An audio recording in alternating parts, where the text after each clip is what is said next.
नमस्कार, आप देख रहे हैं सुदर्शन न्यूज। मैं हूं आपके साथ शिवम दत्त मेहता। स्वागत है आपका 4:30 बजे के अंतर्राष्ट्रीय कार्यक्रम में, जिसका नाम है वर्ल्ड वॉच वर्ल्ड वॉर। अंतर्राष्ट्रीय जगत की हर बड़ी खबर से आपको अवगत कराते हैं ताकि आप कुछ भी मिस ना कर जाएं। और आज भी बड़ी खबरें का एक बहुत बड़ा लाइनअप है आपके लिए जो हमने तैयार किया। लेकिन आज क्या है वो मुद्दे, कुछ ही पलों में आपके टेलीविजन स्क्रीन पर वो 4 मुद्दे लीजिए। आ भी गए फटाफट अंदाज में।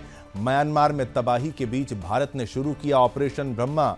मदद के लिए हमेशा भारत आगे रहता है। बैंकॉक की जमीन पर उतरा है भारत का C-130 जो जे विमान होता है, और भारत से 15 टन की राहत सामग्री यांगून पहुंची। और भारतीय वायुसेना के 2 और विमान राहत सामग्री लेकर म्यांमार के लिए रवाना होंगे। भूकंप में अब तक 1000 से ज्यादा मौतें हो चुकी हैं, 2300 से ज्यादा घायल भी बताए जा रहे हैं।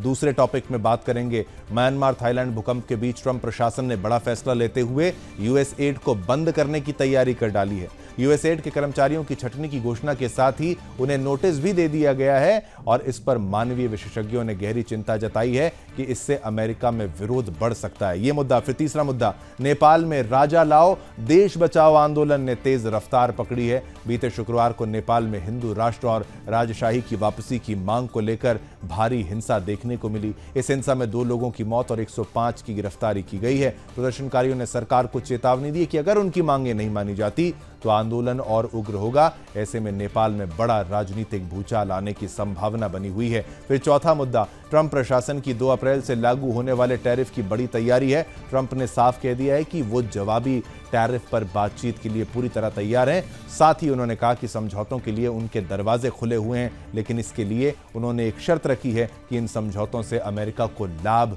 मिलना चाहिए। चलिए आगे बढ़ते हैं, मुख्य खबरों का रुख करते हैं। जैसे कि आप मेरे पीछे जो बैकग्राउंड है उससे समझ गए, म्यांमार में ऑपरेशन ब्रह्मा। देखिए, म्यांमार में बीते शुक्रवार को आए भूकंप में यूनाइटेड स्टेट जियोलॉजिकल सर्वे ने मौत का आंकड़ा 10,000 से अधिक होने की आशंका जता डाली है। बता दें कि म्यांमार में आए भूकंप की तीव्रता इतनी ज्यादा थी कि थाईलैंड, बांग्लादेश, चीन और भारत तक इसके तेज झटके महसूस किए गए हैं।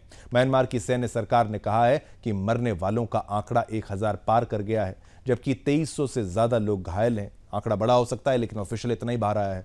उधर थाईलैंड की राजधानी बैंकॉक में एक 30 मंजिला इमारत गिर गई। इसमें 10 लोगों की मौत की पुष्टि हुई है और बैंकॉक में अभी भी 100 से ज्यादा श्रमिक लापता हैं। मर भी सकते हैं, कुछ भी हो सकता है। हम आशा करते हैं वो जीवित हों। अभी भी बड़ी संख्या में मलबे में लोग दबे हुए हैं, जिनका रेस्क्यू ऑपरेशन जो है वो लगातार जारी है। बता दें कि बीते शुक्रवार सुबह 11:50 पर म्यांमार में ये भूकंप जो है आया था। म्यांमार और थाईलैंड में ये 200 साल का सबसे बड़ा भूकंप है। भारी तबाही के चलते म्यांमार के 6 राज्यों और पूरे थाईलैंड में इमरजेंसी लगा दी गई है। ऐसे में भूकंप के बाद भारत ने म्यांमार को 15 टन राहत सामग्री की पहली खेप भेज दी है।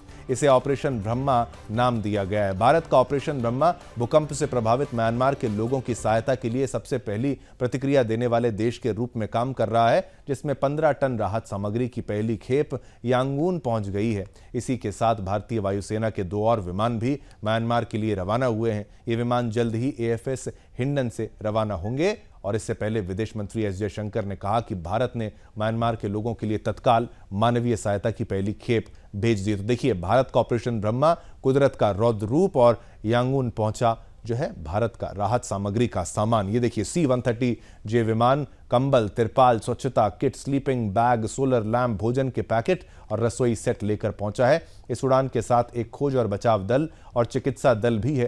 प्रधानमंत्री मोदी ने भी म्यांमार और थाईलैंड में भूकंप पर चिंता व्यक्त करते हुए हर संभव सहायता प्रदान करने के लिए भारत की तत्परता का आश्वासन दिया है। और ये देखिए तस्वीरें, सोचिए जो यात्री वहां पर भ्रमण करने के लिए गए होंगे उनका क्या हाल हुआ होगा। ये म्यांमार की भी तस्वीरें हैं, बैंकॉक की भी तस्वीरें हैं, भरभरा के ताश के पत्तों की तरह गिरती इमारत की तस्वीर। और ये सड़कों पर देखिए जो स्ट्रीट लाइट्स हैं वो किस तरीके से, गाड़ियां कैसे हिल रही हैं। ये बेहद ही डरा देने वाला अनुभव रहा। ये मस्जिद भी कैसे टूटी, बीच में जो तस्वीर है उसमें भी आप देखिए। पीएम मोदी ने एक्स पर पोस्ट करते हुए लिखा था कि म्यांमार और थाईलैंड में भूकंप के बाद की स्थिति से चिंतित हूं, सभी की सुरक्षा और भलाई के लिए प्रार्थना कर रहा हूं। भारत हर संभव सहायता देने के लिए तैयार है। तो ये बड़ी खबर जो है भूकंप को लेकर और भारत की सहायता को लेकर आपकी टेलीविजन स्क्रीन पर। चलिए इसी पर और जानकारी देने के लिए, कुछ महत्वपूर्ण पहलुओं पर बात करने के लिए हमारे साथ संजीव श्रीवास्तव जी हैं, विदेश मामलों के जानकार है। संजीव जी, इस भूकंप का थोड़ा सा आकलन करते हुए और स्थिति को समझाते हुए, लेकिन भारत जो एकमात्र देश, मैं कहूंगा कि किसी भी देश को अगर आपदा का सामना अगर वो कर रहा है कोई देश, तो भारत सबसे पहले हाथ बढ़ाता है मदद का। कोविड के समय से लेकर अब तक ये तो बहुत बड़ी एक तरीके से एक दिल की भावना के रूप में इसको देखा जाए, या कूटनीति देखा जाए, या क्या देखा जाए? देखिए शिवम जी, भारत आपदा के समय में एक सच्चे मित्र का व्यवहार करता है जी। और भारत ने समय समय पर अपने इस व्यवहार को अंतर्राष्ट्रीय समुदाय को दर्शाया है। और अगर पड़ोसी राष्ट्रों की बात अगर करें शिवम जी, तो ये जो नया भारत है उसकी तो नेबरहुड फर्स्ट की पॉलिसी है और हम वसुधैव कुटुंबकम की भावना के आधार पर भी कार्य करते हैं। आपको याद होगा, आपके दर्शकों को भी याद होगा कि 2015 में जब नेपाल में ऐसे ही एक भारी भूकंप की स्थिति बनी थी, तो उस समय भारत ने ऑपरेशन मैत्री चलाया था।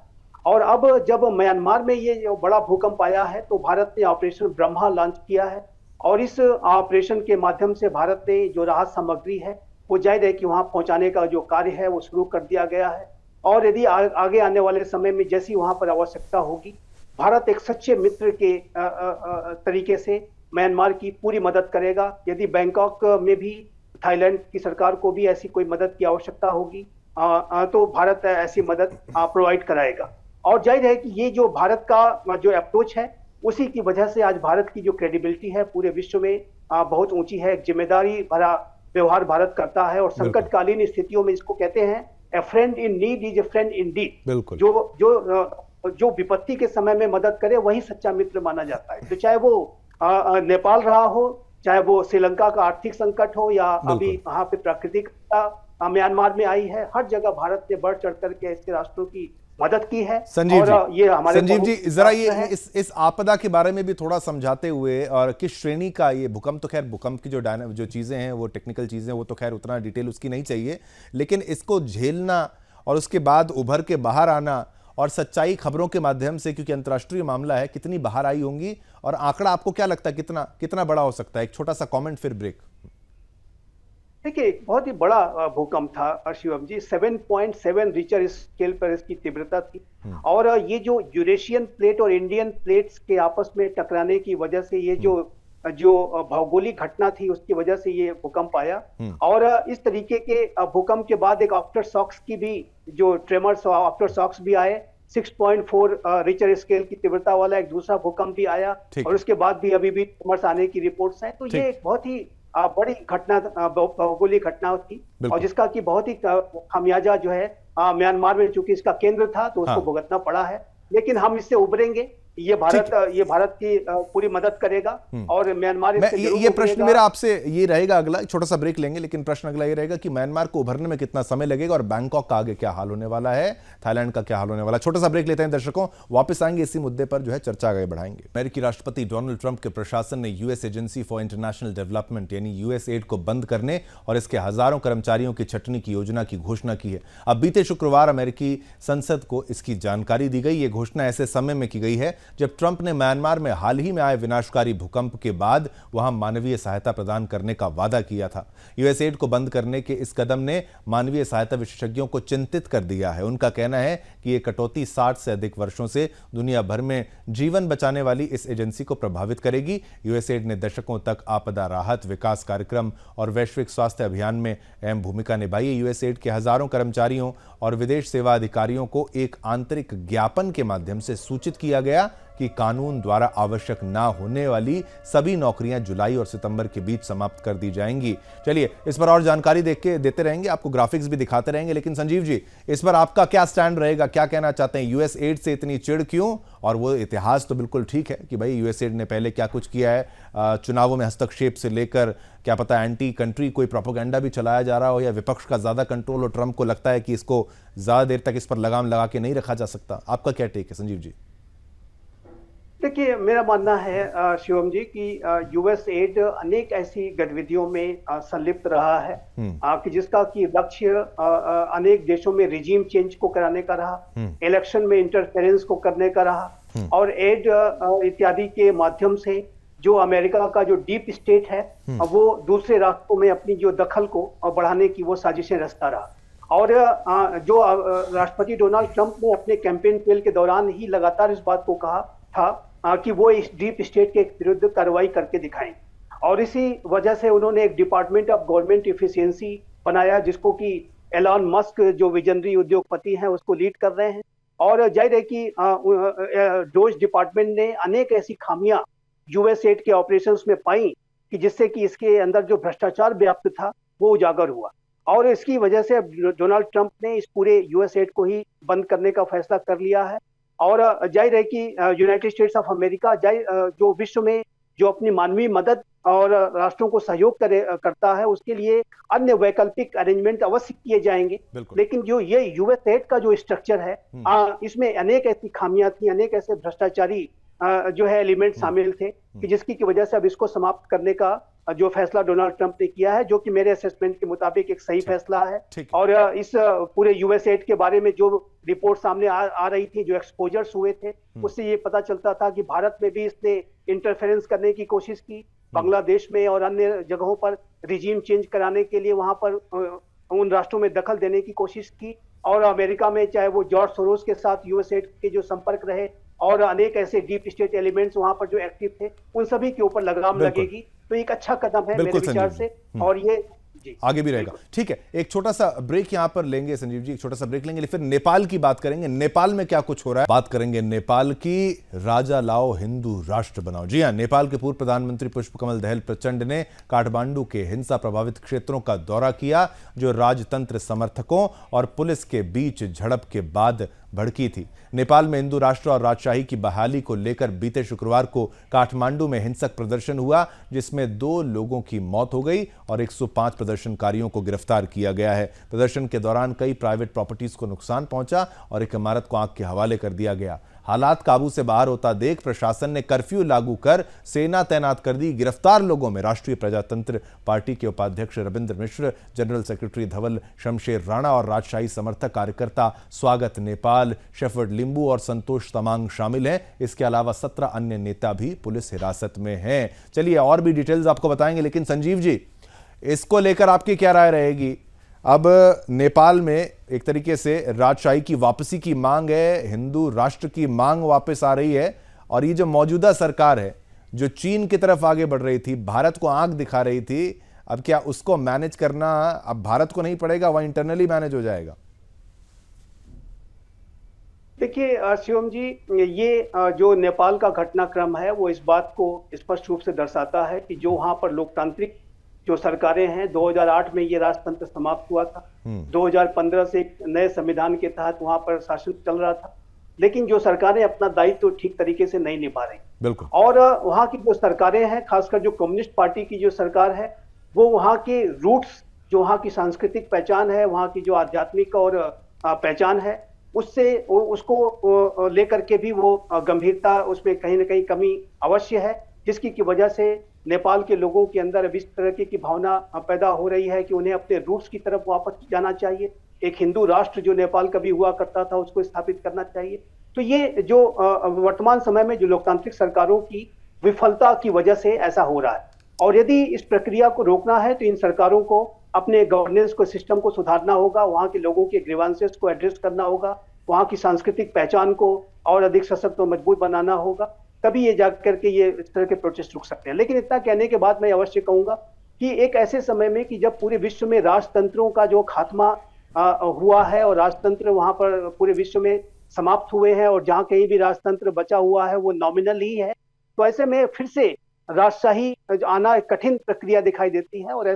और ये जो पार्टी है, इसने अपना स्वयं का नाम राष्ट्रीय प्रजातांत्रिक पार्टी रखा है। जाहिर है कि वो प्रजातंत्र की बात करते हैं। तो ऐसे में राजतंत्र को ला देना और लोकतंत्र को बिल्कुल ही समाप्त कर देना ये संभव नहीं दिखाई देता। लेकिन थोड़ा समय जरूर लगेगा संजीव जी, लेकिन आशा है कि कुछ बदलाव वहां पर हो और वो भारत के हित में रहे जो भी वहां पर होगा, ताकि भारत के हित जुड़े हुए हैं। नेपाल की बात हो चाहे बांग्लादेश की बात हो, और वहां तो हिंदू राष्ट्र के रूप में नेपाल को जाना जाता था, आज वहां धर्मांतरण हो रहा है, चीन वहां पर अपना हस्तक्षेप बढ़ा रहा है, वो तमाम चीजें। संजीव जी बहुत बहुत धन्यवाद आपका मैं करना चाहूंगा, आपने अपना कीमती समय निकाला, हमें दिया। अब आगे बढ़ेंगे, अगले मुद्दे का रुख करेंगे, बात करेंगे अमेरिका की। देखिए, अमेरिकी राष्ट्रपति डोनाल्ड ट्रंप ने 2 अप्रैल से सभी देशों पर जवाबी यानी कि भाई रेसिप्रोकल टैरिफ जवाबी टैरिफ लगाने की घोषणा कर दी है। हालांकि ट्रंप ने यह भी कहा है कि जो देश इस टैरिफ से बचना चाहते हैं वो अमेरिका के साथ अलग अलग समझौतों पर बातचीत कर सकते हैं। मीडिया से बातचीत के दौरान ट्रंप ने कहा कि 2 अप्रैल को टैरिफ लागू होने के बाद भी संभावित समझौतों पर बातचीत के दरवाजे खुले रहेंगे, ऐसा नहीं कि बातचीत खत्म हो गई। उन्होंने कहा कई देश इस टैरिफ से बचने के लिए हमसे संपर्क कर चुके हैं, हम सौदे के लिए तैयार हैं, लेकिन हमें भी कुछ लाभ मिलना चाहिए ना, ऐसा थोड़ी ना कि आप ही सारा लाभ ले जाओगे। ट्रंप ने मेडिकल सेक्टर पर भी टैरिफ लगाने की योजना का जिक्र किया, हालांकि इस बारे में उन्होंने कोई जानकारी नहीं दी। उन्होंने यह साफ किया कि 2 अप्रैल से लागू होने वाले टैरिफ के बाद ही इन समझौतों पर चर्चा संभव होगी। एक मीडिया रिपोर्ट के अनुसार इस सप्ताह वॉशिंगटन में हुई बैठकों के दौरान यूरोपियन यूनियन यानी ईयू और अमेरिकी अधिकारियों के बीच इस मुद्दे पर चर्चा हुई। ट्रंप प्रशासन ने साफ कर दिया कि ऑटो सेक्टर और पारस्परिक टैरिफ को टालना संभव नहीं है। यूरोपियन यूनियन के अधिकारियों ने बताया कि वे संभावित समझौते का मसौदा तैयार करने की प्रक्रिया शुरू कर चुके हैं। दोनों पक्षों के बीच टैरिफ कम करने और व्यापारिक संतुलन को बनाए रखने को लेकर सौदे के ढांचे पर बातचीत की जा सकती है। अब ट्रंप ने कहा कि ब्रिटेन समेत कई देश इस टैरिफ से बचने के लिए संयुक्त राज्य अमेरिका से संपर्क कर चुके हैं। उन्होंने कहा वे सभी सौदा करना चाहते हैं और ये संभव भी है, बशर्ते हमें भी इस सौदे से कुछ लाभ मिले। जब ट्रंप से पूछा गया कि क्या समझौते टैरिफ लागू होने से पहले हो जाएंगे, तो उन्होंने साफ किया नहीं, ऐसा नहीं होगा। ये टैरिफ लागू होने के बाद की बात है और सब कुछ एक प्रक्रिया के तहत होगा। अब सबकी निगाहें 2 अप्रैल को लागू होने वाले टैरिफ और इसके बाद होने वाली संभावित व्यापारिक बातचीत पर टिकी है। चलिए इसी के साथ आगे दीजिए आपके फेवरेट कार्यक्रम वर्ल्ड वॉच वर्ल्ड वॉर में आज इतना ही, लेकिन कोई बात नहीं, कल फिर आएंगे, नए मुद्दे आपके लिए लेकर आएंगे। तब तक के लिए मेरी तरफ से और मेरी पूरी टीम की तरफ से आप सभी को जय हिंद, जय भारत, जय हिंदुस्तान।